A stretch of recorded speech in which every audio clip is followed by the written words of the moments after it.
Hi everyone, welcome back to DK Sharma education hub. आज के इस लेक्चर में हम देखेंगे न्यूक्लियर टेक्नोलॉजी के बेसिक से कॉन्सेप्ट्स। तो जितनी भी बेसिक टर्मिनोलॉजीज़ हैं, जो भी ट्रीटीज़ इसके रेफरेंस में हमें पढ़नी होती हैं, वो सारी आपको यहाँ पे कवर करवाई जाएंगी। तो वन बाय वन देखेंगे क्या टर्म्स के मीनिंग हैं, वो सभी इस लेक्चर के अंदर हम कवर करेंगे। तो एक न्यूक्लियर पावर प्लांट कैसा दिखता है, as you can see in the picture behind, you can analyse कि एक न्यूक्लियर पावर प्लांट कैसा दिखता है। ठीक है, तो हम इसी की बेसिक टर्म्स देखेंगे। स्टार्ट करते हैं। इससे पहले मैंने स्पेस टेक कंप्लीट किया है, डिफेंस टेक कंप्लीट किया है। तो if you want to understand space technology क्या होती है, डिफेंस टेक्नोलॉजी क्या होती है, you can visit that video also. Links आपको डिस्क्रिप्शन बॉक्स में मिल जाएंगे। सबसे पहले अगर बिल्कुल बेसिक सा देखें कि ये न्यूक्लियर टेक्नोलॉजी होती क्या है, तो इसके नाम में ही एविडेंस है।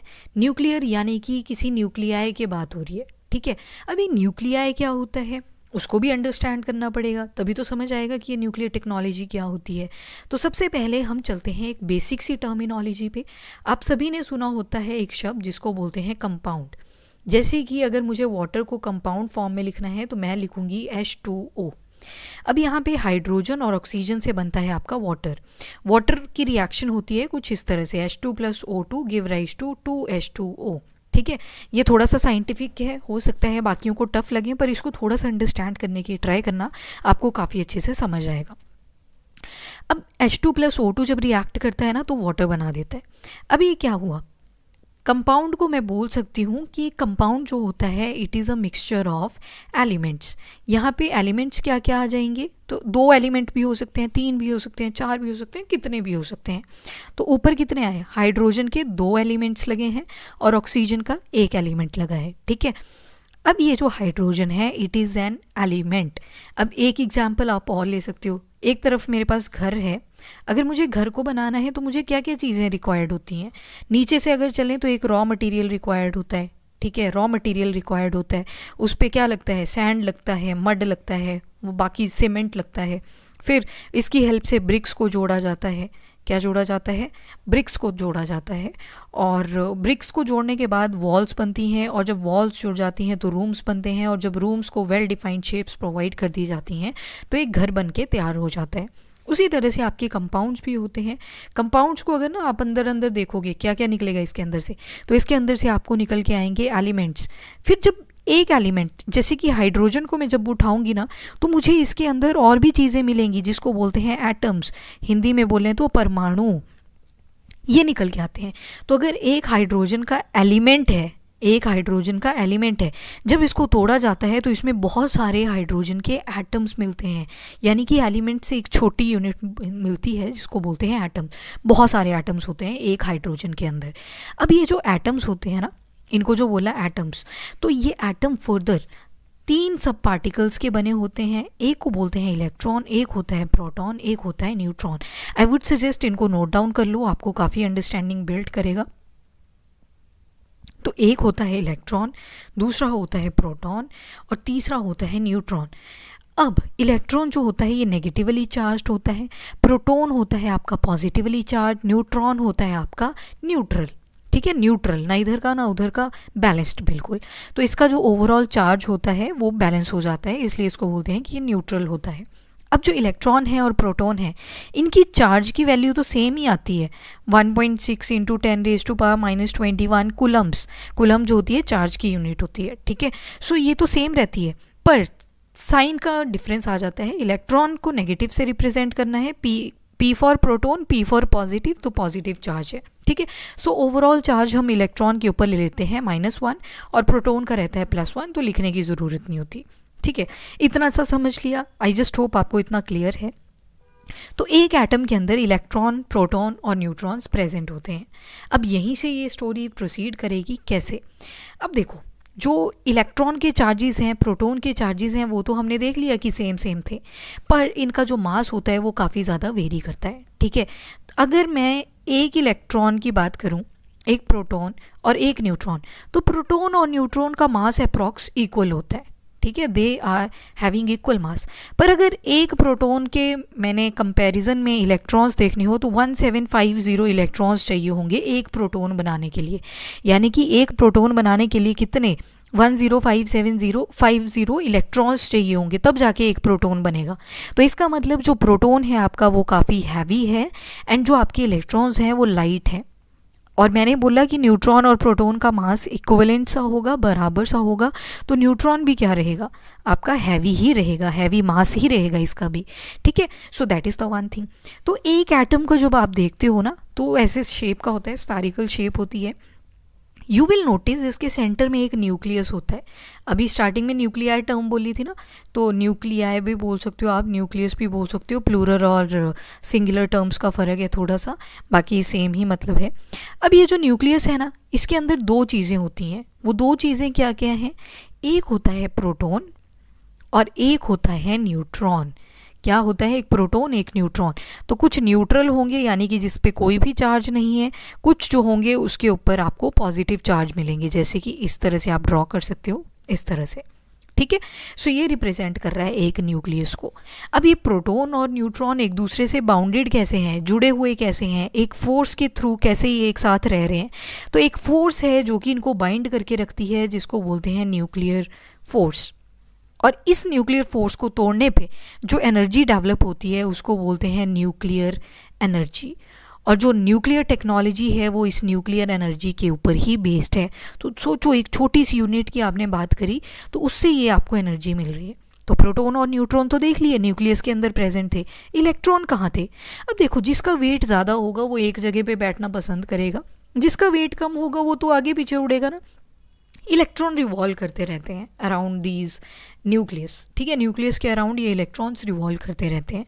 पर न्यूक्लियर टेक्नोलॉजी में हमें जो मेन फोकस करना होता है, सबसे ज़्यादा फोकस हम न्यूट्रॉन पे करते हैं, 90% फोकस, और जो 10% फोकस होता है वो प्रोटॉन पे होता है। ठीक है, तो मेनली हम बात करेंगे न्यूट्रॉन की, न्यूक्लियर फोर्स की, न्यूक्लियर एनर्जी की। तो पहले तो आपको ये चीज़ें क्लियर होनी चाहिए। ये अगर ज़्यादा प्रिसाइजली बताऊँ तो 1835 के आसपास होता है। ठीक है, 1835 इतने इलेक्ट्रॉन्स लगेंगे एक प्रोटॉन के मास को मिलने में। ठीक है, तो ये ओवरऑल सा आप याद रख सकते हो। तो ये बीच के तो नॉन मोटाइल हैं, यानी कि मूव नहीं करते, पर साइड में ये इलेक्ट्रॉन जो होता है हाईली मोबाइल होता है, एक जगह से दूसरी जगह पे घूमता रहता है। ठीक है, सो हमने देख लिया हैवी है, न्यूक्लियस सेंटर में इसी वजह से रहता है। अब थोड़े से एग्जाम्पल हमें देखने हैं, कुछ टर्मिनोलॉजीज़ हैं उनको भी देख लेते हैं। जैसे एटम तो हमने देख लिया क्या था, इसको यहाँ से इरेज करना पड़ेगा, 1 सेकेंड। इसको फिर अंडरस्टैंड करते हैं टर्मिनोलॉजीज़ को। पहले छोटी छोटी टर्म्स हैं, पहले हम देख लेते हैं कि उनमें से कोई बची तो नहीं। चलो ठीक है, एटम आई होप आपको क्लियर है कि 3 सब एटॉमिक पार्टिकल्स का बना होता है। वो 3 सब एटॉमिक पार्टिकल्स आपको याद रखने पड़ेंगे because they are very important. तो एटम हमने देख लिया कि 3 सब एटॉमिक पार्टिकल्स का बना होता है।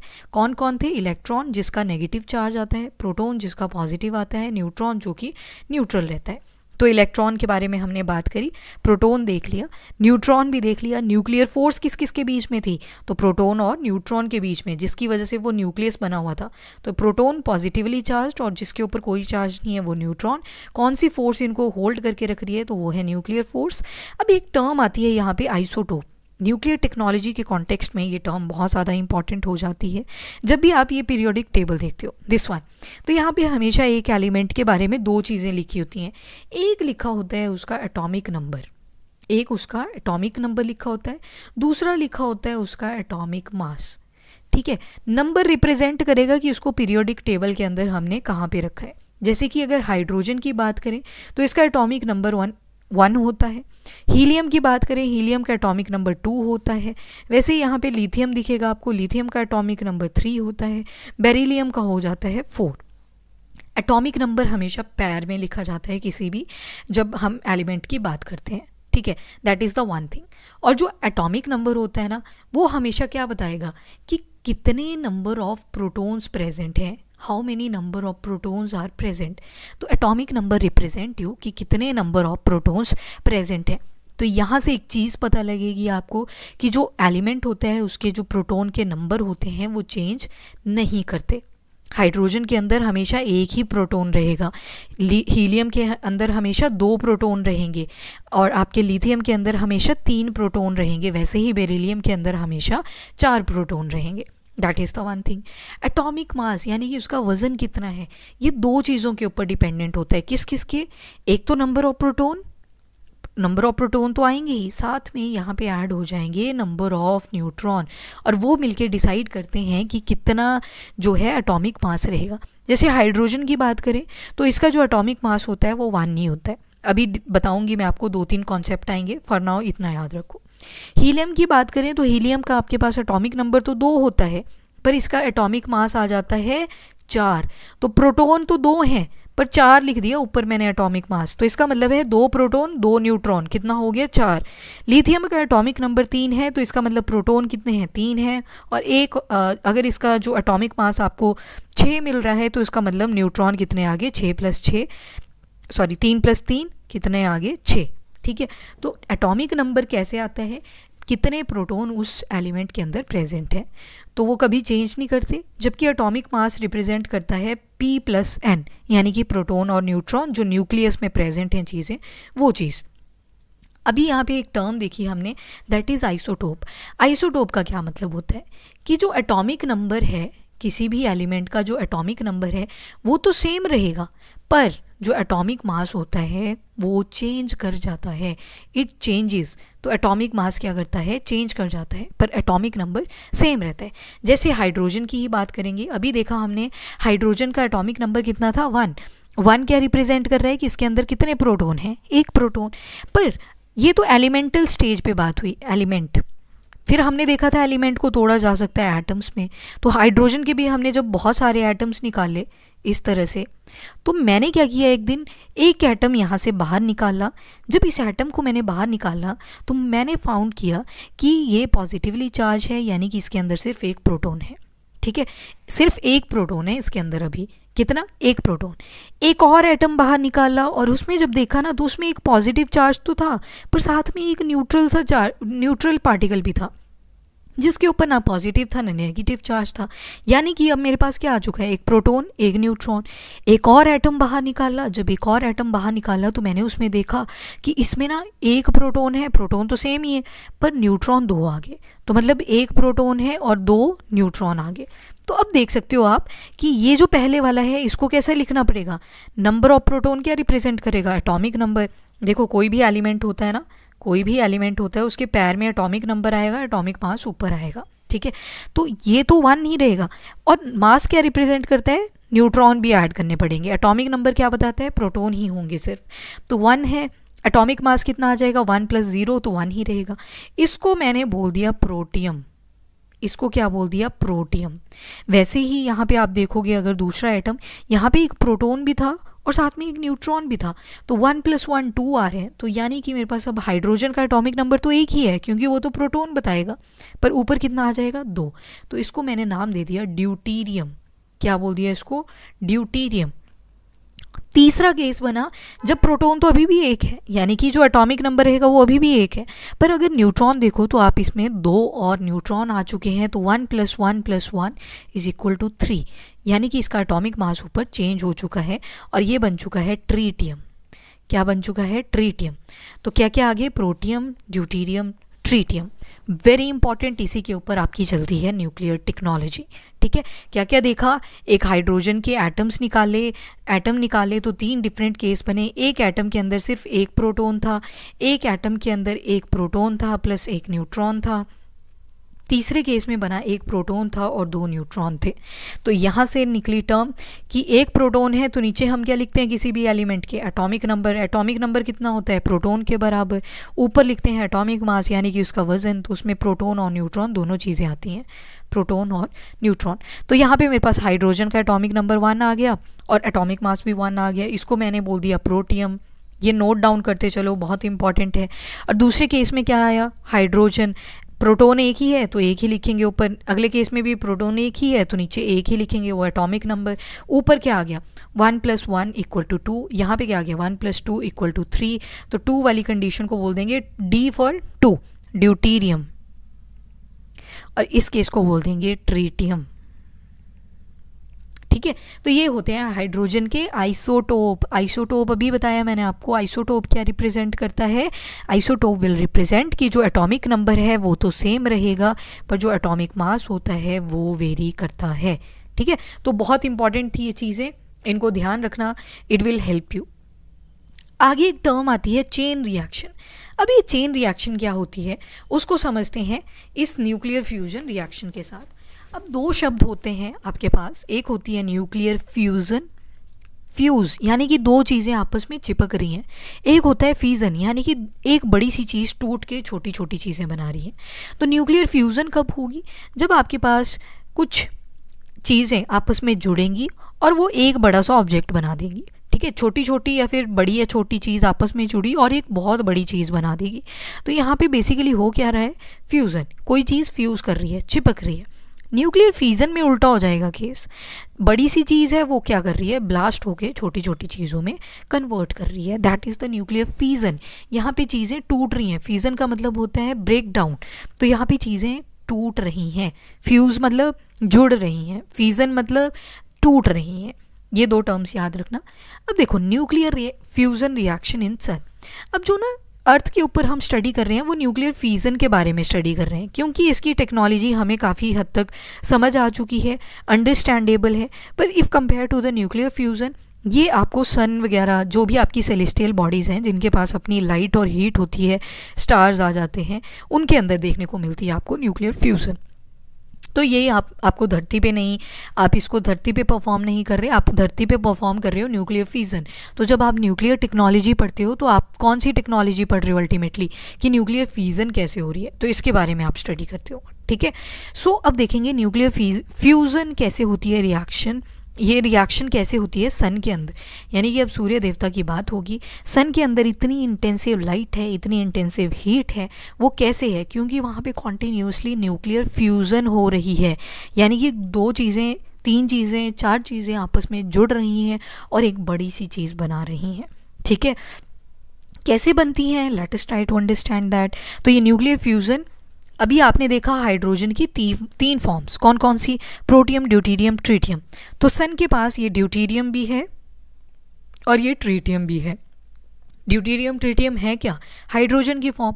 कौन कौन सी बोली? एक ड्यूटीरियम भी है और दूसरा ट्रीटियम भी है। ड्यूटीरियम कैसे बना? एक न्यूट्रॉन था, एक प्रोटॉन था। ठीक, कैसे था? इस तरह से। ट्रीटियम क्या था? एक प्रोटॉन था, सॉरी ऊपर गलत लिख दिया। ठीक है ठीक है ठीक है, एक प्रोटॉन था, ऊपर एक न्यूट्रॉन, दो न्यूट्रॉन और एक प्रोटॉन था। तो इसको कैसे ड्रॉ कर सकती हूँ मैं ट्रीटियम को? दो न्यूट्रॉन आ जाएंगे और एक प्रोटॉन आ जाएगा। तो ये दोनों आपस में पहले तो जुड़ेंगे। क्या किया इन्होंने? आपस में जुड़ लिए, जुड़ के इन्होंने एक कम्प्लेक्स बनाया। तो देखो कितने प्रोटॉन आएंगे अब? एक, दो। तो अब ये हाइड्रोजन नहीं बचेगा। पहले तो ये क्या था? हाइड्रोजन था, पर जब ये हाइड्रोजन आपस में जुड़े तो अब यहाँ पे दो प्रोटॉन आ चुके हैं। मतलब आपको अब एक सब्सटेंस ऐसा मिलेगा जिसका क्या होगा? एटॉमिक नंबर 2 होगा, जो किसका था? हीलियम का। हीलियम का एटॉमिक नंबर कितना था? 2। मतलब उसका जो प्रोटॉन का नंबर है वो कितने हैं? 2। ठीक है, तीन चीज़ें क्या आ रही हैं फर्दर? 1, 2, 3। 3 न्यूट्रॉन भी आ रहे हैं, 3 न्यूट्रॉन भी आ रहे हैं। पर इस कॉम्प्लेक्स ने बोला कि मैं बहुत अनस्टेबल हूँ, मैं ऐसे इस स्टेज में नहीं रह सकता। तो यहाँ से क्या करना पड़ेगा? इसने बोला ठीक है फिर स्टेबल हो जा। स्टेबिलिटी अटेन करने के लिए ये बन गया हीलियम।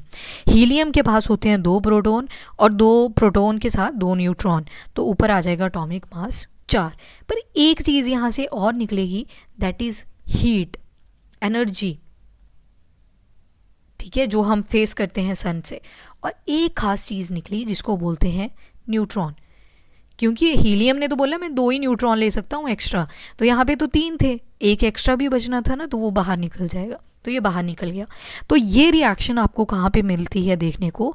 तो इट हैपेंस इनसाइड सन। ये पूरी रिएक्शन सन के अंदर है और ये कॉन्टीन्यूसली अकर करती है। ठीक है, ऐसे नहीं है एक ही दिन करेगी, 2 ही दिन करेगी, इट हैपन कॉन्स्टेंटली।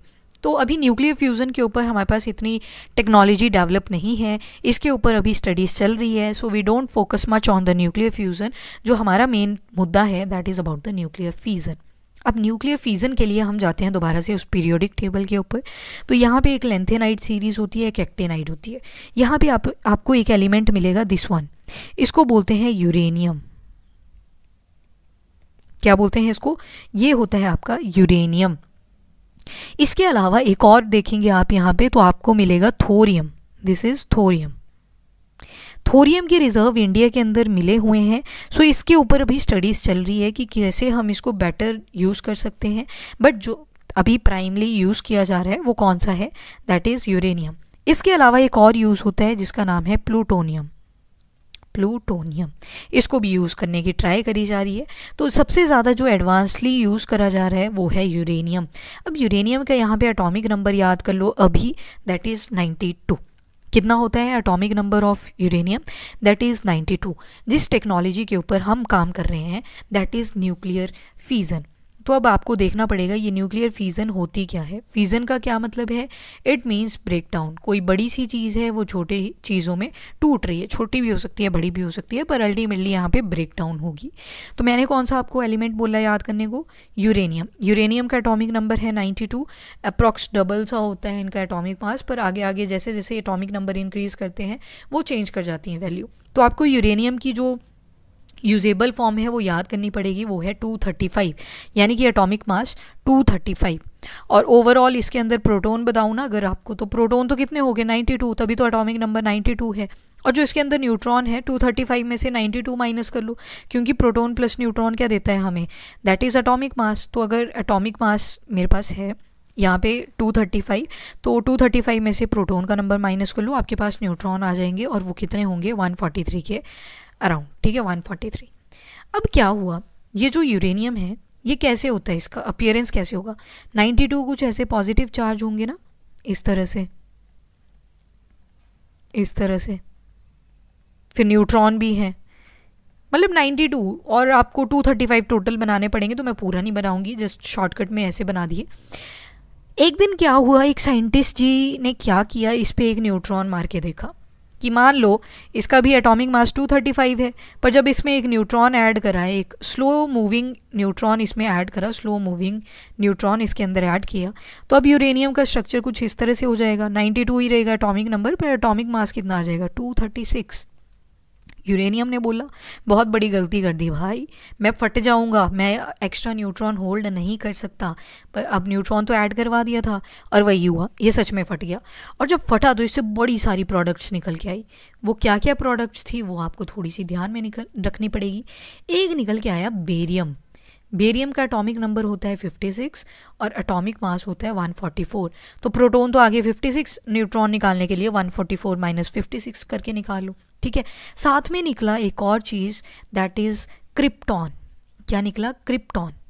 क्रिप्टॉन का एटॉमिक नंबर होता है 36 और एटॉमिक मास आ जाता है 89। ठीक है, और इसके अलावा बहुत सारी चीज़ निकली, that is neutron. 3 extra neutron बच गए along with very large amount of heat. अभी ये जो न्यूट्रॉन निकला ना, यहाँ पे इस दिन पता लगा न्यूट्रॉन के अंदर एक बड़ी यूनिक सी टेंडेंसी है।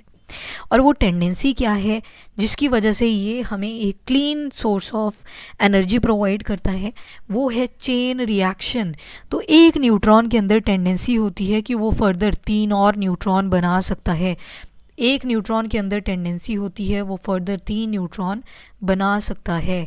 तो जहाँ पे भी ये 3 न्यूट्रॉन बने, इनके अंदर भी फर्दर टेंडेंसी होगी कि ये और न्यूट्रॉन बनाएगा, ये भी 3 न्यूट्रॉन बनाएगा, ये भी 3 न्यूट्रॉन बनाएगा, अगला जो बना ये भी, और इस तरह से एक बड़ी लंबी चेन बन जाएगी जिसको बोल देते हैं हम चेन रिएक्शन। तो अगर ऐसी चेन बनती गई ये तो ब्लास्ट ही कर देगा सब कुछ। तो इस चेन रिएक्शन को हमें करना पड़ता है कंट्रोल। उसी के ऊपर हमारी जो न्यूक्लियर टेक्नोलॉजी है वो फंक्शन करती है। न्यूक्लियर टेक्नोलॉजी इसी कंट्रोल के ऊपर फंक्शन करती है। अगर ये कंट्रोल नहीं हुई रिएक्शन तो ये डिवास्टेटिंग इफेक्ट कॉज कर सकता है। डिवास्टेटिंग का मतलब है कि ऐसे इफेक्ट जो कि कैटास्ट्रॉफिक होंगे नेचर में, सब कुछ छोड़ जाएगा। ठीक है, तो न्यूक्लियर फ्यूजन के टाइम पे हमें क्या करना पड़ता है, कुछ रॉड्स ऐड करनी पड़ती हैं जो इसका फ्लो कंटिन्यूसली कंट्रोल करते हैं। तो ये होती हैं कुछ कंट्रोल रॉड्स, ये हमने डाल दी होती है एक न्यूक्लियर चैम्बर के अंदर। इसको ये कंट्रोल रॉड क्या करती हैं, पूरा ये चेन रिएक्शन यानी कि ये जो न्यूट्रॉन की टेंडेंसी है 3 बनाने की, इनको कंट्रोल करके रखती है। अभी मैं इसका फंक्शन बताऊंगी कैसे ये मैकेनिज्म चलता है, वो अभी देखते हैं, थोड़ी देर रुको, पहले अंडरस्टैंड कर लेते हैं बाकी चीज़ें, ठीक है। तो ये हमने कुछ बेसिक सी चीज़ें थी जो कि देख ली। अब बेरियम भी देख लो, एटॉमिक नंबर ये है आपका कितना 56, और दूसरी प्रोडक्ट क्या निकली थी क्रिप्टॉन, वो यहाँ पे मिल जाएगा आपको ये वाला, that is 36 krypton. Helium gas, helium की सीरीज़ में आती है, नोबेल गैस बोलते हैं इसको। चलो नाउ थोड़ा सा रीड कर लेते हैं। तो जो मेन फंक्शन है न्यूक्लियर एनर्जी का वो क्या है, वो है न्यूक्लियर फीजन या फिर न्यूक्लियर फ्यूज़न। तो न्यूक्लियर फीजन में क्या देखा हमने, बड़ी सी चीज़ क्या करेगी, स्प्लिट हो जाएगी छोटी चीज़ों के अंदर, तो रफली इक्वल पार्ट्स में डिवाइड कर जाती है और एनर्जी रिलीज़ करती है और साथ में न्यूट्रॉन्स फॉर्म करती है। अभी आपने देखा न्यूट्रॉन्स बनते हैं, कुछ एलिमेंट्स निकल के आते हैं, वही चीज़ें यहाँ पे लिखी हैं। अगर इन न्यूट्रॉन्स को कैप्चर कर लिया जाए एक अनस्टेबल न्यूक्लियस के थ्रू, तो ये एक चेन रिएक्शन बना देती है, यानी कि एक न्यूट्रॉन से 3, फिर अगले 3 भी अपने अपने 3 बनाएंगे, तो इस तरह से ये रिएक्शन चलती जाती है। दूसरी हमने प्रोसेस देखी दैट इज़ न्यूक्लियर फ्यूज़न। इसमें क्या होता है, लाइटर न्यूक्लियाई बड़े से हैवी से न्यूक्लियाई में फॉर्म हो जाते हैं, और जो प्रोसेस होती है फ्यूज़न की, इट अकर्स इन स्टार्स। ये स्टार्स के अंदर होती है। स्टार्स आपकी सेलेस्टियल बॉडीज़ जिनके पास अपनी हीट और लाइट होती है। और एनर्जी कहाँ से आती है, सन को या फिर स्टार को, स्टार ही है ना सन भी, तो हाइड्रोजन और हीलियम से। ये रिएक्शन भी आप देख चुके हैं, कहाँ पे देखी, अभी जस्ट आपने देखी है ये वाली रिएक्शन। तो ये रिएक्शन कहाँ पे अकर करती है, सन या फिर सेलेस्टियल बॉडीज़ के अंदर। तो यही चीज़ें यहाँ पे मेंशन करी हुई थी।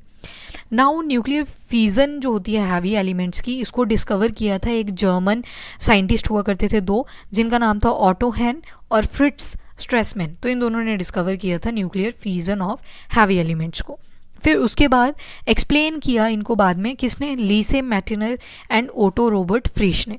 ये जो फ्यूज़न प्रोसेस होती है, ये फ्री न्यूट्रॉन्स और गामा फोटोन्स, फोटोन्स क्या होते हैं, जो लाइट होती है ना, सन से लाइट आती है, बोला जाता है ये पैकेट्स की फॉर्म में आती है। किस फॉर्म में, पैकेट्स की फॉर्म में, इस तरह से, तो उनको बोल देते हैं फोटोन्स। तो न्यूक्लियर रिएक्टर के अंदर हम इन चेन रिएक्शंस को कंट्रोल करते हैं और फाइनली पावर जनरेट करते हैं।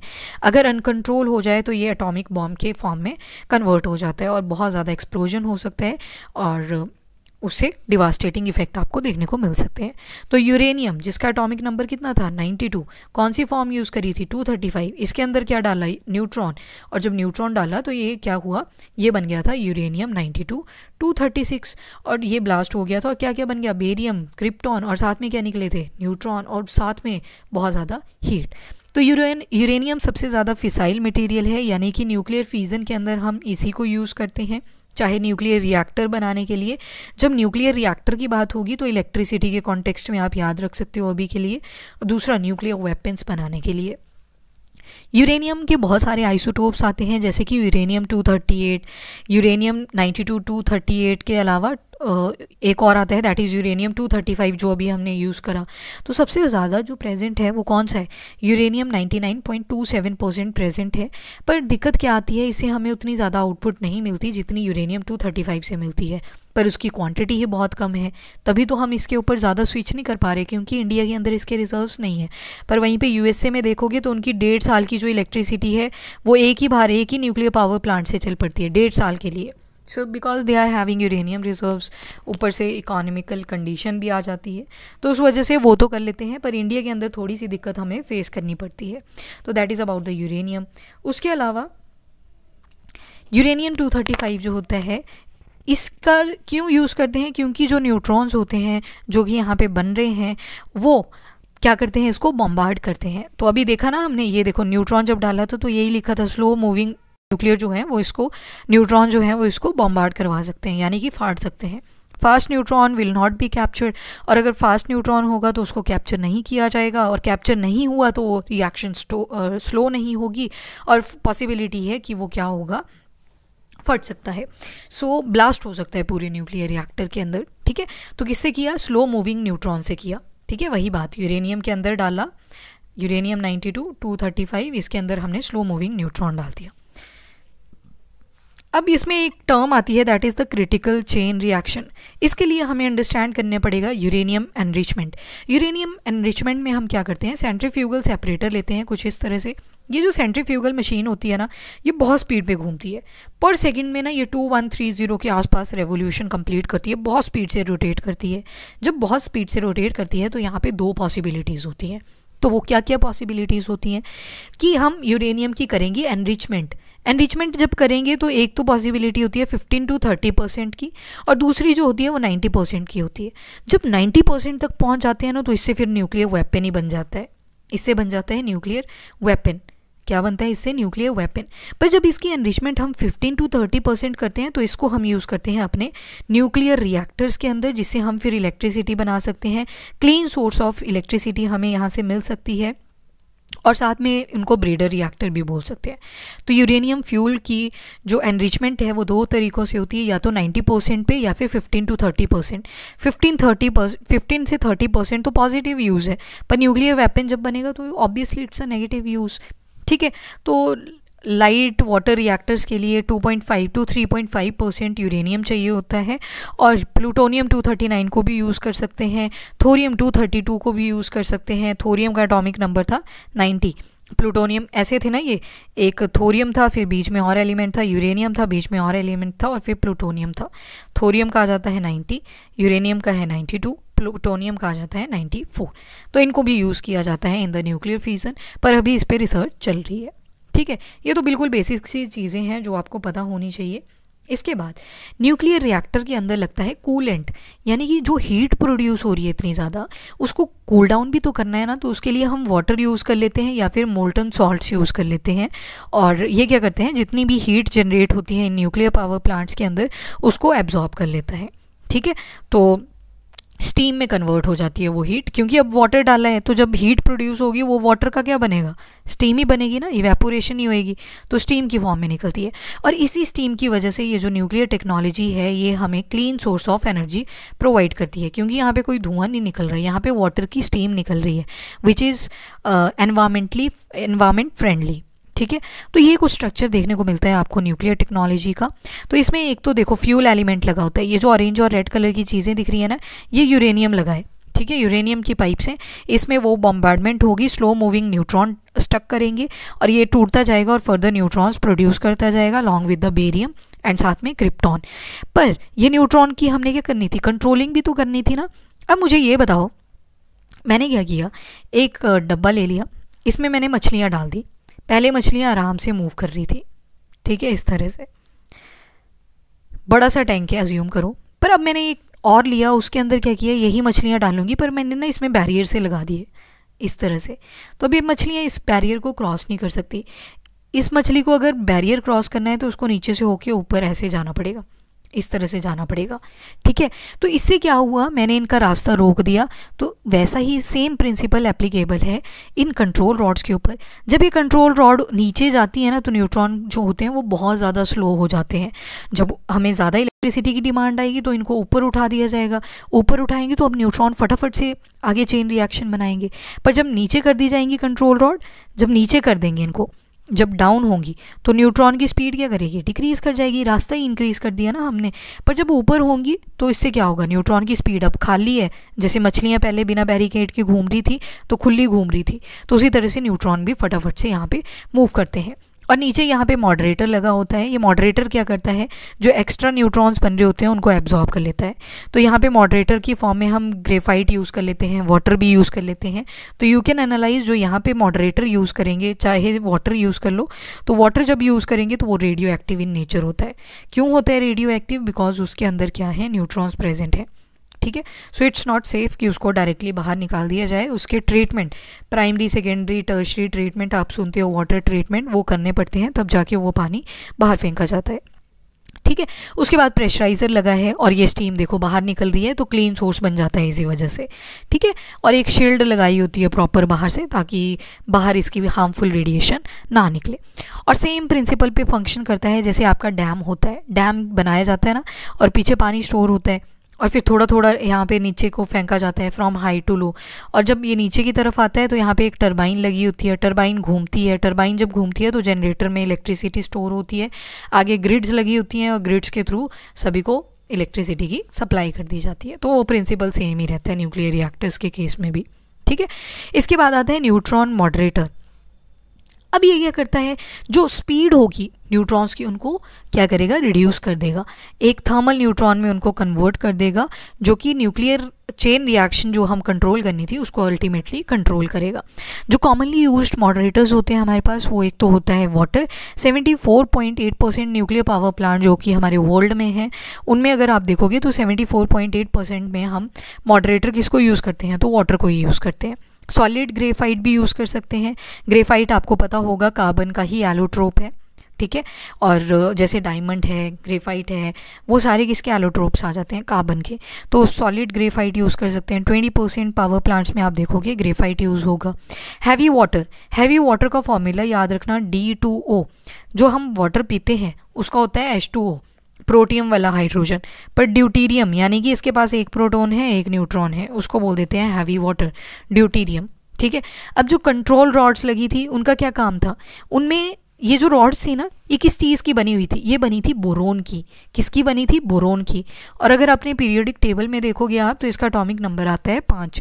अब ये जो बोरोन होते हैं ना, इनके पास टेंडेंसी होती है कि ये न्यूट्रॉन को एब्जॉर्ब कर लेता है। They are having tendency that they can absorb the neutrons. तो किसकी टेंडेंसी होती है, ये बोरोन की। तो इसी वजह से जो कंट्रोल रॉड होती हैं इनको बोरोन का बनाया जाता है। मोस्ट ऑफ द केसेस में सिल्वर हो गया, इंडियम हो गया, कैडमियम हो गया, इनका भी यूज़ कर लिया जाता है। दो टर्म्स आती हैं, क्रिटिकल मास या फिर क्रिटिकलिटी, यानी कि क्रिटिकल मास से रिलेटेड जो प्रोसेस है, स्टडी है, उसको बोल देते हैं क्रिटिकलिटी। अब देखो यहाँ पे हम दो चीज़ों की बात कर रहे हैं, that is balance of neutron. Neutron constantly क्या कर रहा है, या तो रिलीज हो रहा है या तो एब्जॉर्ब हो रहा है। क्या हो रहा है, या तो एब्जॉर्ब हो रहा है या तो रिलीज हो रहा है। तो मैं यूँ बोल सकती हूँ या तो लॉस हो रहा है या तो गेन हो रहा है। लॉस और गेन के बेसिस पे ही जो क्रिटिकलिटी है इसको दो हिस्सों में डिवाइड करेंगे पहले। तो एक को बोलेंगे सब क्रिटिकलिटी, एक को बोलेंगे सुपर क्रिटिकलिटी। देखो, अगर आपको डिफेंस टेक का लेक्चर याद हो, अगर आपने देखा था, पक्का से देखना, वहाँ पे हमने कुछ सबसोनिक सुपरसोनिक टर्म्स पढ़ी थी। वैसा जैसा ही यहाँ पे भी कॉन्सेप्ट लगेगा, सेम प्रिंसिपल लगेगा। जैसे सब क्रिटिकलिटी का क्या मतलब होता है, यहाँ पे जो न्यूट्रॉन का लॉस होगा, लॉस ऑफ न्यूट्रॉन जो होगा वो ज़्यादा होगा देन दैट ऑफ गेन या फिर रिलीज। मतलब जो उसकी प्रोडक्शन है वो कम है और जो लॉस है वो ज़्यादा है। मतलब यहाँ पे जो इलेक्ट्रिसिटी की रिक्वायरमेंट है वो कम है। यूँ समझ लो कि आज रिक्वायरमेंट नहीं है इलेक्ट्रिसिटी की, तो सब क्रिटिकलिटी करनी पड़ेगी, यानी कि जो न्यूट्रॉन्स का लॉस होगा वो ज़्यादा होगा देन द प्रोडक्शन। वहीं पे एक और टर्म आती है, that is super criticality. Super criticality में आज क्या करा जाएगा, इलेक्ट्रिसिटी की डिमांड बहुत ज़्यादा हो रखी है, तो उस वजह से जो लॉस होगा न्यूट्रॉन्स का वो कम करवा दिया जाएगा और जो प्रोडक्शन होगी न्यूट्रॉन्स की वो ज़्यादा करवा दी जाएगी। तो जिस दिन प्रोडक्शन न्यूट्रॉन की ज़्यादा है, यानी कि जो चेन रिएक्शन बनती जा रही है वो ज़्यादा बनती जा रही है, तो उस केस को हम बोलेंगे that it is in the phase of super criticality. तो एक ऐसी भी तो सिचुएशन होगी ना जब न्यूट्रॉन्स और जो लॉस होगा न्यूट्रॉन्स का वो इक्वल होगा then that of the production of neutrons, तो उसको बोल देते हैं कि इट सिचुएशन इज़ क्रिटिकल। तो उसको एवरेज बैलेंस वाली टर्म दे दी जिसको बोल दिया क्रिटिकल। तो ये कुछ टर्मिनोलॉजीज थी जो कि आपको पता होनी चाहिए with respect to the criticality. Sub critical यानी कि जो लॉस है न्यूट्रॉन्स का वो बहुत ज़्यादा है, और वहीं पे दूसरा केस देखा हमने सुपर क्रिटिकल, यानी कि वहाँ पे प्रोडक्शन जो है न्यूट्रॉन्स की वो बहुत ज़्यादा है, क्योंकि इलेक्ट्रिसिटी की डिमांड बहुत ज़्यादा इंक्रीज़ कर रखी है। तो इट ऑल डिपेंड्स कि आपका क्या यूसेज है आज इलेक्ट्रिसिटी के पर्सपेक्टिव से, ठीक है। न्यूक्लियर रिएक्टर एंड टेक्नोलॉजी, तो वेरियस टाइप ऑफ रिएक्टर्स होते हैं, उनमें बहुत सारी चीज़ें लगी होती हैं। तो एक देखा हमने मॉडरेटर, कूलेंट्स देखे, और टेक्नोलॉजी कौन सी देखी, न्यूक्लियर फ्यूज़न। तो जितने भी कमर्शियल पावर प्लांट्स हैं, रिएक्टर्स हैं, वो न्यूक्लियर फ्यूज़न के ऊपर काम करते हैं। और जो फ्यूल यूज़ होता है वो यूरेनियम यूज़ होता है। यूरेनियम में भी कौन सा, यूरेनियम 92 235, और इसकी हमने प्रेजेंस भी देख ली, 0.72% ही प्रेजेंट है, ठीक है। और इसकी और प्रोडक्ट्स भी होती हैं जैसे कि प्लूटोनियम जिसका एटॉमिक नंबर था 94, इनको न्यूक्लियर फ्यूल की फॉर्म में हम यूज़ कर लेते हैं। दो थोरियम फ्यूल साइकिल जो है वो भी पॉसिबल है, पर इसके ऊपर अगेन रिसर्च अभी चल रही है। तो that's how these reactors appear, ठीक है। ये आपकी कंट्रोल रॉड्स दिख रही हैं आपको, ठीक है। तो मतलब ये छोटी सी प्लेट नहीं होती, इसका वेट ज़्यादा नहीं होता, 1000 टन्स का इनका वेट देखने को मिलेगा। 1000 टन्स, इतनी हैवी ये प्लेट्स होती हैं। ठीक है। ये पूरा एक प्रेशराइज्ड वाटर रिएक्टर दिखाया हुआ है। ये देखो यहाँ पे इलेक्ट्रिसिटी जनरेट करवाई हुई है। तो अंदर ये यूरेनियम की, रुको एक मिनट कलर चेंज करने दो, दीज आर द यूरेनियम का फ्यूल। और ये ब्लैक कलर की आपको कंट्रोल रॉड्स दिखेंगी। जैसे यहाँ से न्यूट्रॉन प्रोड्यूस होंगे, नीचे लगा हुआ है मॉडरेटर, साथ में लगा है कूलेंट। ये सारा क्या करेगा, जो भी हीट एब्जॉर्ब होनी है वो कहाँ पे हो जाएगी, कूलेंट के थ्रू। वो कन्वर्ट हो जाएगा इनटू स्टीम, स्टीम जाएगा टरबाइन के ऊपर पड़ेगा, टरबाइन के ऊपर पड़ेगा तो टरबाइन रोटेट करेगा और अल्टीमेटली जनरेटर में इलेक्ट्रिसिटी बनती चलेगी। जब इलेक्ट्रिसिटी बनती चलेगी यू विल नोटिस ग्रिड्स लगे होंगे और ग्रिड्स के थ्रू देखो पूरी सिटी को क्या मिल गई, इलेक्ट्रिसिटी। और ये जो इलेक्ट्रिसिटी मिल रही है हमें वो क्लीन सोर्स ऑफ एनर्जी है, क्लीन सोर्स ऑफ एनर्जी है। तो अब कुछ फैक्चुअल सी और बहुत इंपॉर्टेंट स्टैटिक चीज़ें हैं जो ना सिर्फ आपको साइंस एंड टेक में हेल्प करेंगी but they are going to help you in your international relations as well. उससे पहले एक स्टोरी सुनोगे आप मुझसे, तो कैसे ये स्टार्टिंग होती है इस न्यूक्लियर टेक्नोलॉजी की, वो सारी स्टोरी यहाँ पे आपको दिखाई गई है। तो सबसे पहले क्या होता है, होमी जे भाभा जी का नाम आपको याद आना चाहिए। तो इंडिया का जो न्यूक्लियर प्रोग्राम है वो किसको डेडिकेट करा जाता है, होमी जे भाभा। ठीक है, जैसे विक्रम साराभाई स्पेस टेक में बहुत ज़्यादा कंट्रीब्यूशन देते हैं, उसी तरह से होमी जे भाभा जी का नाम हमें न्यूक्लियर टेक्नोलॉजी में देखने को मिल जाता है। अब जैसे ही हम लेट 1940s की बात करें, यानी कि 1947 इंडिया इंडिपेंडेंट हो जाता है, तो होमी जे भाभा बोल देते हैं कि आई थिंक हमें अपना न्यूक्लियर पावर प्लांट सेट कर देना चाहिए। बाकी कंट्रीज़ जो हैं उन्होंने अपने न्यूक्लियर पावर प्लांट सेट करने शुरू कर दिए हैं। इवन यूएसए जो था उसने 1945 में अपने न्यूक्लियर पावर प्लांट की जो न्यूक्लियर वेपन था उसकी टेस्टिंग कर ली थी। कहाँ पे की थी, हिरोशिमा और नागासाकी। ठीक है, वो अभी देखते हैं थोड़ी देर में। हिरोशिमा और नागासाकी में ऑलरेडी टेस्ट कर चुके थे। तो इसी वजह से 1947 में होमी जे भाभा बोलते हैं जवाहरलाल नेहरू जी को कि हमें अब अपना न्यूक्लियर टेक्नोलॉजी के ऊपर फोकस शिफ्ट कर देना चाहिए। पर नेहरू जी को ये था कि हमें पीस एस्टेब्लिश करनी चाहिए, तो इस पे ज़्यादा ध्यान नहीं दिया गया और उससे हुई बहुत सारी दिक्कतें। क्या क्या दिक्कतें आई वो देखते हैं। पर एक काम क्या किया, नेहरू जी ने बोला हम सभी से बात करेंगे और पीस को एस्टेब्लिश करने की बात करेंगे कि न्यूक्लियर वेपन ना हो। तो हमने चलो 1948 में अपना एटॉमिक एनर्जी कमीशन भी सेटअप कर दिया। उसके बाद चलती गई बातें, इंडिया जो है वो पॉवर्टी से सफ़र कर रहा है। ठीक है, और पॉवर्टी को जहाँ टैकल करने के चक्कर में हम नोटिस करते हैं 1962 में चाइना हमारे ऊपर वॉर डिक्लेयर कर देता है, इंडो चाइना वॉर हो जाता है। इंडो चाइना वॉर के जिस दिन इंडो चाइना वॉर हुआ हमें ये रियलाइज़ हो जाती है चीज़ कि अब हमें अपनी न्यूक्लियर टेक्नोलॉजी देख लेनी चाहिए। तब ये रियलाइज़ होता है कि नहीं, अभी रियलाइजेशन ही हुई थी कि हाँ हमें भी अपनी न्यूक्लियर टेक्नोलॉजी पे फोकस करना शुरू कर देना चाहिए। पर जैसे ही 1962 में अभी सोचा, 1964 में क्या होता है यहाँ पे नोट कर लो चाहे से एक कॉर्नर पे। उससे पहले रशिया भी अपना न्यूक्लियर वेपन टेस्ट कर चुका था, कब, 1949 के अंदर। और उसके बाद आप देखोगे यूके भी कर चुका 1952 के अंदर। और उसके बाद 1964 में चाइना ने भी अपना न्यूक्लियर वेपन टेस्ट कर लिया। और फिर तो क्लियर हो गया कि अब तो हमें बनाना ही पड़ेगा। पर जैसे ही हमें क्लियर हुआ कि बनाना पड़ेगा, 1965 में इंडो पाक वॉर हो जाती है, अगेन हम डिस्टर्ब हो जाते हैं। पर इसी के साथ साथ 1968 में, अब जस्ट बिकॉज यूके के पास भी आ गया है 1952 में, 1964 के पास चाइना के पास भी आ चुका है, फ्रांस के पास भी आ जाएगा। कब आएगा, 1968। और ये 5 की 5 कंट्री एक बहुत इंपॉर्टेंट ऑर्गेनाइजेशन बनाती है, United nation security council, group of 5 permanent members हैं ये। तो इनके पास तो आ गया। फिर ये ले आए एनपीटी।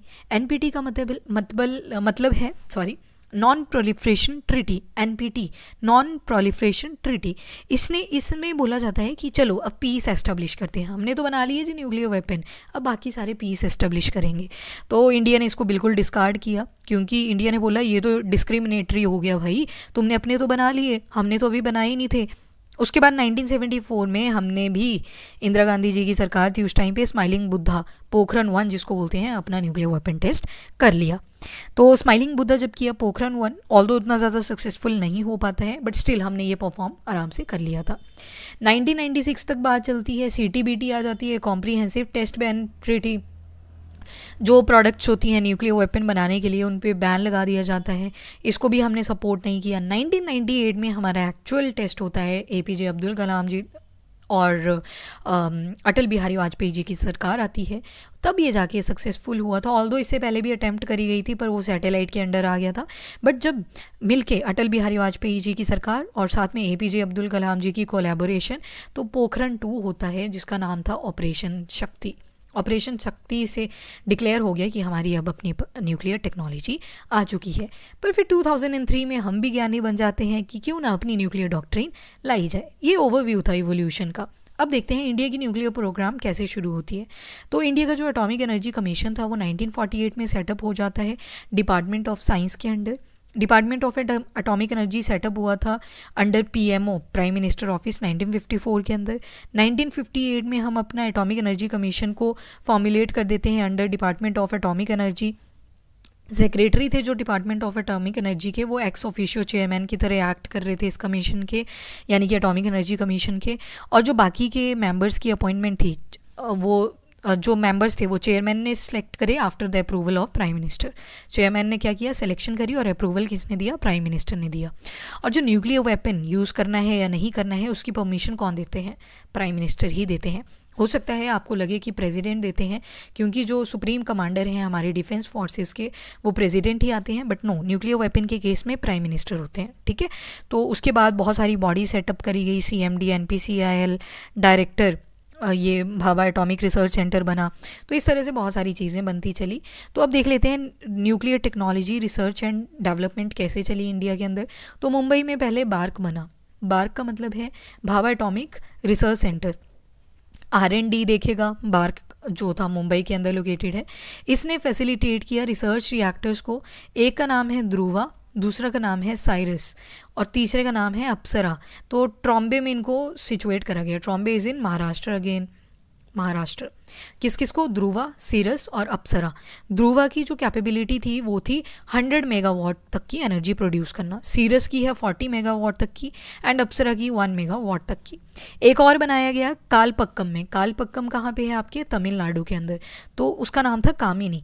30 किलोवाट्स तक की इसकी कैपेबिलिटी थी। न्यूक्लियर फिजिक्स का डिपार्टमेंट बना, रिएक्टर इंजीनियरिंग स्टार्ट हुई, फ्यूल को रीप्रोसेस कैसे किया जाए उसकी स्टार्टिंग हुई, वेस्ट मैनेजमेंट को हम कैसे टैकल कर सकते हैं with the help of nuclear technology, material research, metallurgy, remote handling and robotics, इन सभी के ऊपर रिसर्च वर्क जो था वो शुरू हो जाता है under R&D। Food preservation and development ये भी स्टार्ट हो जाती है। Now centre for advance technology ये इंदौर में लोकेट करा गया। यहाँ पे एक्सेलरेटर, लेज़र्स, क्रायोजेनिक जो होता है ये फ्यूल बनाने की प्रक्रिया होती है जिसमें हाइड्रोजन और ऑक्सीजन गैस को कन्वर्ट कर दिया जाता है इनटू लिक्विड और एज अ फ्यूल यूज़ करा जाता है। और ये बहुत लो टेम्परेचर -150 से लेके -273 डिग्री सेल्सियस तक का टेम्परेचर टॉलरेट कर लेती हैं।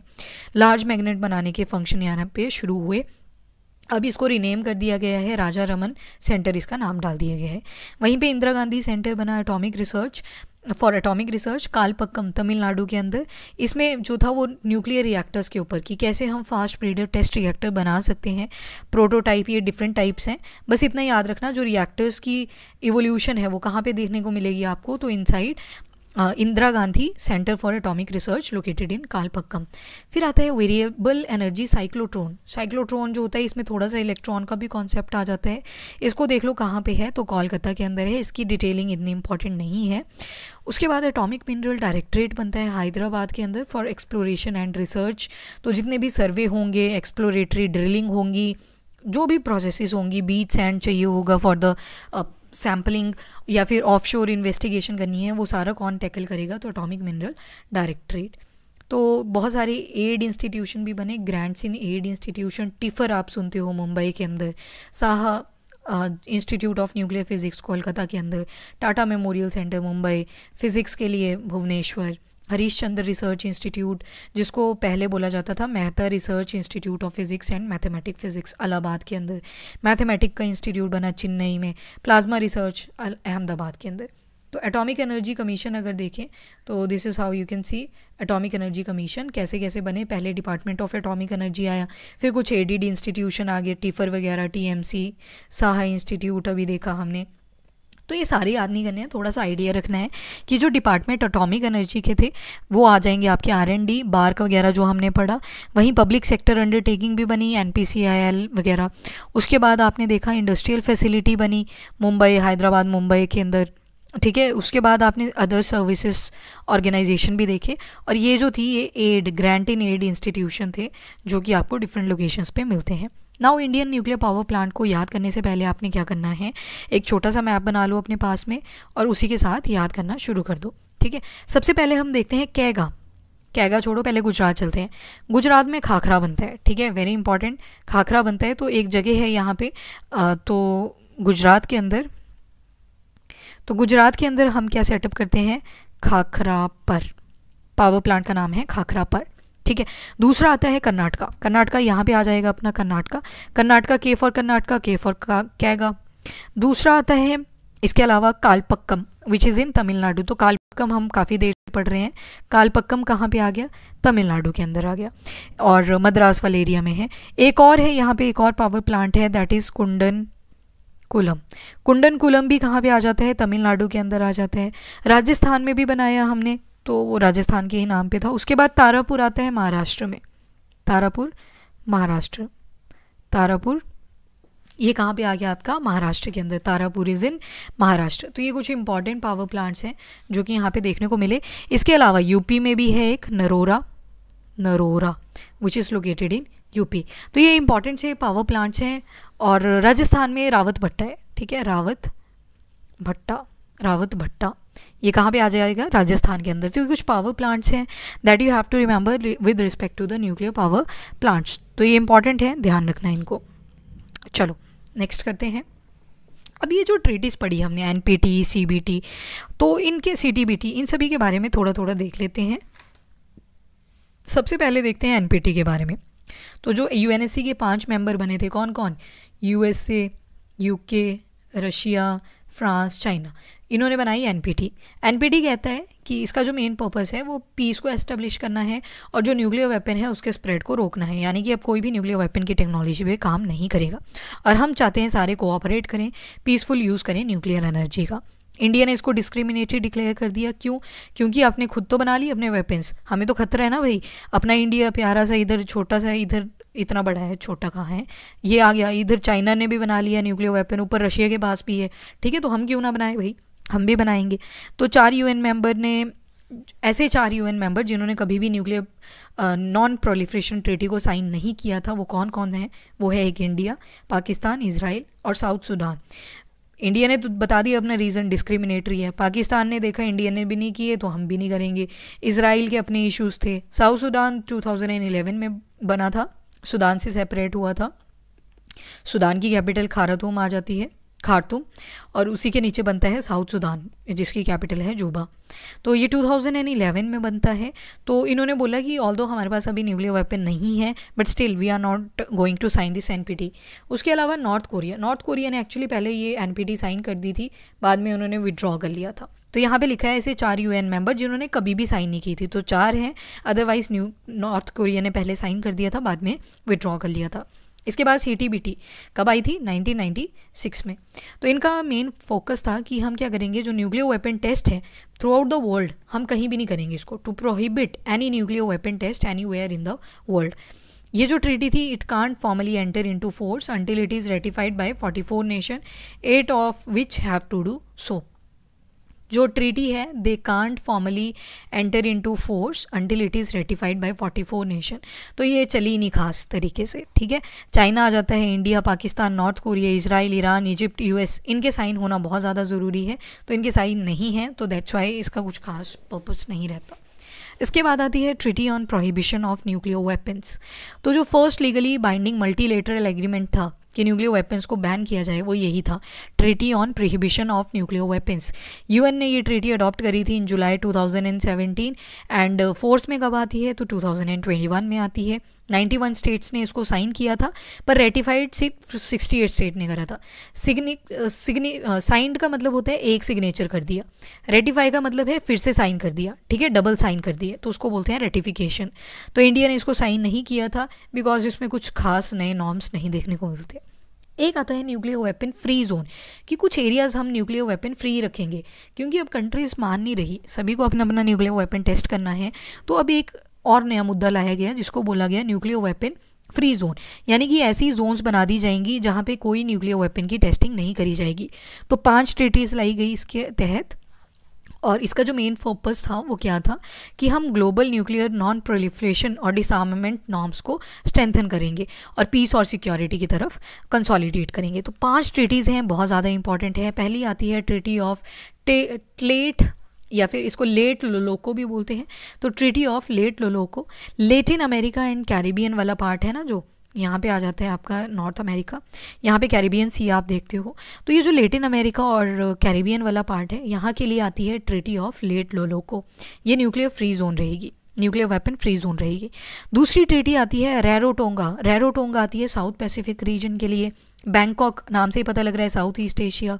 एक आती है पैलिनडाबा, पैलिनडाबा आती है अफ्रीका के लिए। उसी के साथ एक और आती है दैट इज़ सेमी पैलेंटिस्क, ये आती है सेंट्रल एशिया के लिए। सेमी पैलेंटिस्क ये किसके लिए आई? Central Asia. तो इस तरह से ये 5 ट्रीटीज़ लाई गई जो न्यूक्लियर वेपन फ्री जोन को डिक्लेयर करती हैं। कौन कौन सी? ट्रीटी ऑफ लेट लोलोको जो कि लेटिन अमेरिका और कैरिबियन के लिए, रैरोटोंगा साउथ पैसिफिक के लिए, बैंकॉक साउथ ईस्ट एशिया के लिए, और पैलिनडाबा अफ्रीका के लिए, Semipalatinsk for central Asia. Fissile material cut off treaty, it prohibit the production of 2 main components of nuclear weapon, और इसमें हाईली एनरिच्ड यूरेनियम यूज़ किया जाता है और साथ में प्लूटोनियम। तो मतलब वो जो 90% तक कैपेबिलिटी चली जाती है ना, तभी तो हम न्यूक्लियर वेपन में यूरेनियम को यूज़ कर सकते हैं। तो वो चीज़ को प्रोहिबिट करना, और साथ में प्लूटोनियम जो कि हमने देखा था, एक तो ये यूरेनियम से भी निकलता है और इसका एटॉमिक नंबर कितना था? 94। तो इनको डिलीट करना, यानी कि फिसाइल मटीरियल जो न्यूक्लियर फ्यूजन में यूज़ होते हैं मटीरियल, उनको प्रोहिबिट करना। एक आउटर स्पेस ट्रीटी आती है, तो इसमें बोला जाता है कि हम कोई भी न्यूक्लियर वेपन स्पेस के अंदर नहीं रखेंगे। India is member of this treaty, ये थोड़ी सी वैलिड है, तो इस वजह से इंडिया ने इसको साइन कर दिया। इंडिया की न्यूक्लियर डॉक्ट्रिन आती है, ड्राफ्ट तो 1999 में होगी थी, पर जो एक्चुअल में आई थी वो 2003 में आई थी। यहाँ पे हम बोलते हैं कि हम कभी भी, अब देखो क्योंकि हमारे पास क्या है, अपना न्यूक्लियर वेपन आ चुका है, तो हमने बोला कि कभी भी हम फर्स्ट यूज़ नहीं करेंगे, किसी के भी अगेंस्ट हम कभी न्यूक्लियर वेपन यूज़ नहीं करेंगे। पर अगर किसी ने हमारे ऊपर यूज़ किया तो फिर अनएक्सेप्टेबल होंगी चीज़ें, और फिर जो उनका डैमेज होगा वो अनएक्सेप्टेबल होगा उनसे, ठीक है। तो हमने बोला कि हम कभी भी पहले यूज़ नहीं करेंगे, पर यस किसी ने हमारे ऊपर यूज़ किया तो फिर उनकी खैर नहीं। That is the first thing. दूसरा बोला उन्होंने कि credible minimum deterrence. Minimum deterrence का मतलब है कि ये बस दिखाने के लिए है कि हमारे पास भी न्यूक्लियर वेपन है, ठीक है, we are also a nuclear weapon state. तो डराने के लिए, एक तरह से डेटरेंस क्रिएट करने के लिए है कि हम भी न्यूक्लियर वेपन स्टेट हैं। और जिनके पास न्यूक्लियर वेपन्स नहीं है, जो नॉन न्यूक्लियर स्टेट्स हैं, उनके अगेंस्ट हम कभी भी न्यूक्लियर वेपन्स यूज़ नहीं करेंगे। That is the third thing. और जो हम भी चाहते हैं कि जो न्यूक्लियर जो पूरा दुनिया है, पूरे वर्ल्ड है, वो न्यूक्लियर फ्री हो, न्यूक्लियर वेपन फ्री स्टेट्स हो, ठीक है। और हम भी प्रोसीड करते हैं कि सभी क्या करें? डिसआर्ममेंट करें, यानी कि न्यूक्लियर वेपन्स को कभी भी किसी वॉरफेयर के अंदर यूज़ ना करें। तो ठीक है, अब हमारे पास भी न्यूक्लियर वेपन्स आ चुके हैं, तो we can also be a ज्ञानी, तो बनता है अब इस केस में। तो हमारे 3 पिलर्स थे मेनली, क्या क्या? एक तो हम पहले कभी भी यूज़ नहीं करेंगे, दूसरा डेटरेंस के लिए बनाया हुआ है, डराने के लिए बनाया है, तीसरा जिनके पास न्यूक्लियर वेपन नहीं है उनके अगेंस्ट कभी भी यूज़ नहीं करेंगे। Also we also promote the cooperation and peace security among the nations. कौन न्यूक्लियर वेपन की परमिशन देता है? तो प्राइम मिनिस्टर। कब यूज़ करना है, कब नहीं करना है, तो जो परमिशन है वो कौन देगा? प्राइम मिनिस्टर देते हैं, ठीक है। तो एमिशन फ्री वर्क हॉर्स है हमारी एनर्जी ग्रिड में, बिकॉज क्लीन सोर्स है एनर्जी का, यूनिक है काफ़ी, और किसी अदर सोर्स में नहीं देखने को मिल रही, बिकॉज कोल को जब यूज़ कर रहे हैं धुआं निकलता है, पोल्यूशन होता है। Hydro electricity although clean source है, बट स्टिल कुछ ना कुछ पोल्यूशन लेवल इसमें भी देखने को मिलता है। थर्मल एनर्जी है, पर ठीक है पोल्यूशन उसमें भी है।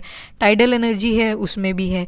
तो कहीं ना कहीं हम नोटिस करते हैं बाकी सभी में ही पोल्यूशन का स्कोप है, पर ये जो nuclear technology based electricity generate होगी या एनर्जी जनरेट होगी, इसमें हमें बहुत रेयर चांसेस मिलेंगे ऐसे कि जिसमें हमें देखने को मिले कि हाँ यहाँ पे पोल्यूशन क्रिएट हो रहा है। ठीक है, तो कॉन्टीन्यूअस एनर्जी, अब इलेक्ट्रिसिटी की डिमांड भी तो इतनी इंक्रीज़ कर रही है, डेमोग्राफी डिविडेंड, हमारी पॉपुलेशन ऑलरेडी बहुत ज़्यादा इंक्रीज़ कर चुकी है, तो इलेक्ट्रिसिटी की डिमांड अल्टीमेटली इंक्रीज़ कर चुकी है। और ये जो कोल वगैरह हैं ये इतने ज़्यादा अवेलेबल नहीं है कि 21st सेंचुरी में पूरी की पूरी इलेक्ट्रिसिटी की डिमांड इससे कंपनसेट हो सके। तो इसी वजह से हम फोकस कर रहे हैं कि एक छोटे से, देखो यूरेनियम कहाँ की बात कर रहे हैं जाके, न्यूट्रॉन की, वो जो दिखाई भी नहीं देती चीज़, उससे हम क्या कर रहे हैं, एनर्जी को जनरेट कर रहे हैं। तो that's why we are focusing कि कैसे हम इस न्यूक्लियर टेक्नोलॉजी से अपने लिए एक रिलायबल सोर्स बना सके इलेक्ट्रिसिटी का। तो कार्बन फ्री इलेक्ट्रिसिटी है, क्योंकि स्टीम ही निकली थी ना लास्ट में, तो स्टीम थोड़ी होगी पॉइजनस, वो तो क्लीन सोर्स हो गया। और यूएस की अगर बात करें तो यूएस के अंदर नॉन स्टॉप 18 to 24 मंथ्स की जो इलेक्ट्रिसिटी है वो कहाँ से बन जाती है, सिर्फ that is only from the nuclear energy. और ये हमारी एयर को भी प्रोटेक्ट करती है। बाकी सोर्सेज से देखें तो nitrogen oxide, sulphur dioxide, particulate matter, mercury air quality को ख़राब करती हैं। ये सारी चीज़ें, उसी की वजह से एयर क्वालिटी इंडेक्स आप देखते हो, तो उसी को, तो ब्रीदिंग में भी दिक्कत आने लगी है। तो ये पोल्यूशन ना हो, इसी वजह से न्यूक्लियर टेक के ऊपर ज़्यादा काम किया जा रहा है। तो nuclear boost international development, India के अंदर थोरियम के रिजर्व्स अवेलेबल हैं, that's why we are doing some sort of research from there कि कैसे हम इस थोरियम को बेटर यूज़ कर सकते हैं in terms of the nuclear technology. हमने भी देखे पावर प्लांट्स तो अपने पास भी है न्यूक्लियर टेक्नोलॉजी के, खाक्करपर में देखा, ठीक है, गुजरात में, कैगा में देखा कर्नाटका, रावत भट्टा में देखा राजस्थान, कालापक्कम में देखा that is in Tamil Nadu, Narora में देखा यूपी, महाराष्ट्र के अंदर देखा। पर क्या चीज़ दिक्कत कर रही है कि एनर्जी लेवल बहुत कम है, जितनी डिमांड है उसके हिसाब से एनर्जी कंपनसेट नहीं हो पाएगी।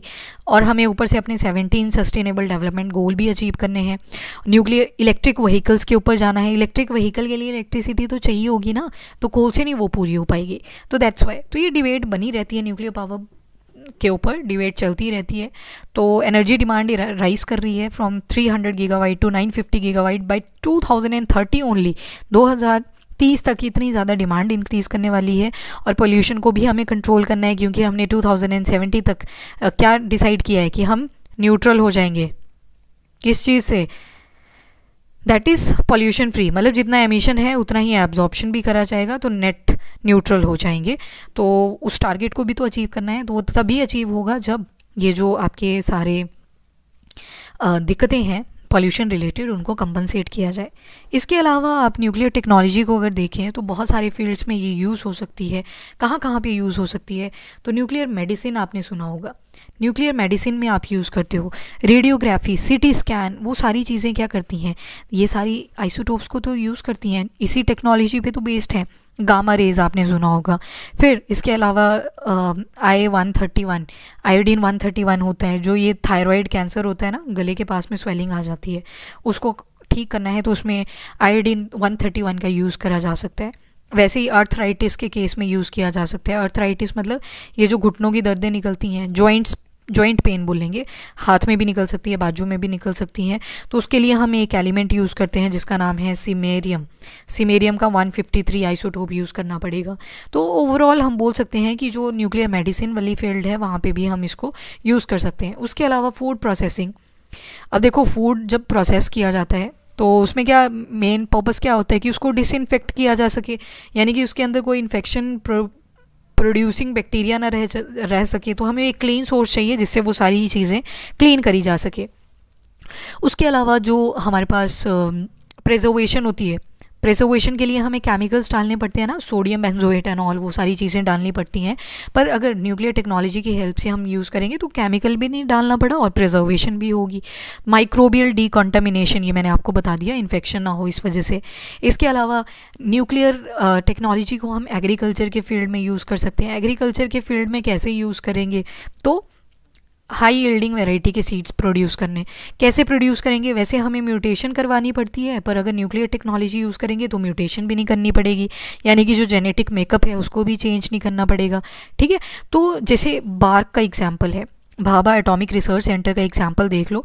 उन्होंने ना 24 हाई यील्डिंग वैरायटी सीड्स बनाए थे कुछ क्रॉप्स के, जैसे कि ग्राउंड नट्स के अलावा पल्सेस, मस्टर्ड, ठीक है, सरसों, उसके अलावा राइस, जूट, ये सारी जो वैरायटीज़ थी ये किसने बनाई? Bhabha atomic research centre.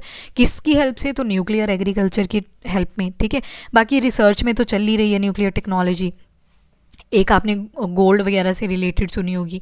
चलो एनीवेज, बहुत सारे डेंजर्स भी एसोसिएट, हाँ एक बहुत इंपॉर्टेंट कार्बन डेटिंग आपने सुना होगा, C14 डेटिंग, जिसकी हेल्प से अगर हमें मान लो बहुत पुरानी कोई डेड बॉडी मिलती है, अगर हमें आइडेंटिफाई करना है कि इसकी एज क्या है, कितनी पुरानी है, तो कार्बन डेटिंग की हेल्प से हम ये एनालाइज कर सकते हैं। इसके अलावा डेंजर्स भी बहुत ज़्यादा हैं, क्योंकि चेन रिएक्शन डिसाइड करेगी कि ये डिवास्टेटिंग होगी या फिर एक तरह से वरदान की तरह प्रूफ होगी। तो अगर डिवास्टेटिंग हुई तो लगा लो हिसाब सब कुछ छूट जाएगा, पर वहीं पे अगर चेन रिएक्शन कंट्रोल में चल रही है तो फिर ठीक है, बून है। तो एक डेंजर तो ये है, क्योंकि बहुत ज़्यादा एनर्जी बनती है इसमें, हाई एनर्जी बनती है। और दूसरी बात, जो इसमें रेडियो एक्टिव एलिमेंट्स बनते हैं ना, वो काफ़ी स्लोली एनवायरनमेंट के अंदर डिपॉजिट हो रहे हैं, बहुत स्लोली। मतलब अगर ये मान लो एक वर्ल्ड का इतना सा कंसीडर करूँ तो इतना सा हिस्सा, ये जो डॉट दिख रहा है ना आपको, ये 2 डॉट्स दिख रहे हैं, इतने रेडियो एक्टिव एलिमेंट ऐसे डिपॉजिट कर रहे हैं। अभी तो बहुत माइन्यूट से भी बहुत ज़्यादा छोटी अमाउंट में है, ये माइनस में ले जाओ, एक्सट्रीम माइनस में, बट एनीवेज स्लोली डिपॉजिट कर रहे हैं। तो इसका मतलब है फ्यूचर जनरेशन कभी ना कभी तो इम्पैक्ट होगी, ठीक है। ऊपर से जो वाटर होता है, जिसको हम कूलेंट या फिर मॉडरेटर की तरह यूज़ कर रहे थे, अगर इसको अनट्रीटेड कोई वाटर में भेज देगा, सी वाटर के अंदर भेज देगा, ओशन के अंदर भेज देगा, बहुत ज़्यादा इम्पैक्ट कॉज करेगा, जो मरीन लाइफ है उनकी डेथ। और तीसरी बात, जो इनके एक्सपोजर में आएगा, जब हम इसको न्यूक्लियर मेडिसिन में यूज़ करेंगे तो एक्सपोजर में जो भी इंसान आएगा, देयर आर चांसेस कि उनकी जीन्स जो हैं वो खुद ही चेंज हो जाए, क्योंकि आयंस आएंगे, रेडिएशन पड़ती है ना, एक्सरे वगैरह होती हैं, आपने देखी होती हैं। तो जब रेडिएशन पड़ती हैं तो उसकी वजह से कई बार क्या होता है कि हो सकता है जीन चेंज हो जाए। और जीन जो होता है, जब जीन चेंज होता है किसी भी ऑर्गेनिज्म का, उसको बोलते हैं म्यूटेशन। जेनेटिक मेकअप चेंज हो जाता है। आपका जो DNA है वो किस किस का बना है, एडेनिन, ग्वानिन, थाइमिन और साइटोसिन, इस तरह से बना होता है। बट दिक्कत कहाँ पे आती है, सॉरी ये बॉन्डिंग गलत बता दी, इस तरह से बना होता है, एडेनिन थाइमिन के साथ ही जुड़ता है, डबल बॉन्ड के साथ, ग्वानिन साइटोसिन के साथ, ठीक है। तो इनकी चेंजेस आ सकते हैं, कैसे, जी की जगह पे मान लो C आ गया दोबारा से, या फिर C की जगह यहाँ पे G आ गया, तो चेंज कर गया ना जेनेटिक मेकअप।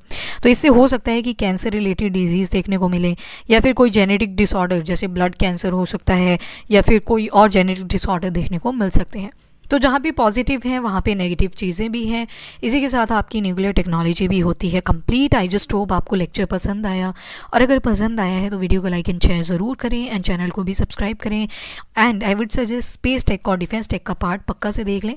इसके अलावा इसके एक और पार्ट आएगा भी, जिसमें हम देखेंगे बायोटेक्नोलॉजी। उसके बाद हम बेसिक बायोलॉजी, केमिस्ट्री और फिज़िक्स भी देखेंगे, बिकॉज बहुत सारे एग्ज़ाम्स हैं। आपका CDS हो गया, आपके स्टेट एग्ज़ाम्स हो गए, वहाँ पे बहुत तगड़ा हिस्सा आता है from the physics, chemistry and biology. तो अभी के लिए इतना ही। So thank you everyone, have a nice day. Video को लाइक एंड शेयर ज़रूर करें, एंड चैनल को भी सब्सक्राइब करें। Till then bye bye, take care, thank you, have a nice day.